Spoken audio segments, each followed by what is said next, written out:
বের হওয়ার পর এয়ারপোর্টে বাইরে আসলাম, দেখলাম অনেকগুলো ছেলে দাঁড়িয়ে আছে। তো আমাদের নক দিল, কিন্তু আমি অতটা খেয়াল করি নাই, ঠিক আছে। তো আমরা তার থেকে আরো এগিয়ে যাচ্ছিলাম।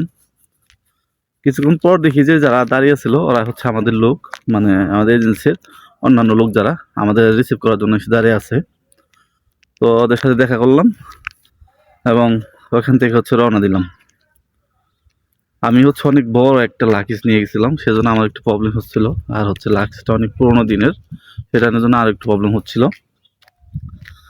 তো এটা যেটা হোক টেনে টুনে এটা নিয়ে বের হলাম এয়ারপোর্ট থেকে। আর একটা ইম্পর্টেন্ট নিউজ হচ্ছে, নেপালের এয়ারপোর্টটা হচ্ছে খুবই ঝুঁকিপূর্ণ একটা এয়ারপোর্ট, অনেক ঝুঁকিপূর্ণ একটা এয়ারপোর্ট নেপালের এয়ারপোর্ট।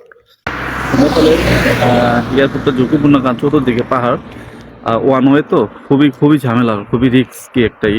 মাঝে মাঝে ওখানে অ্যাক্সিডেন্ট হয়।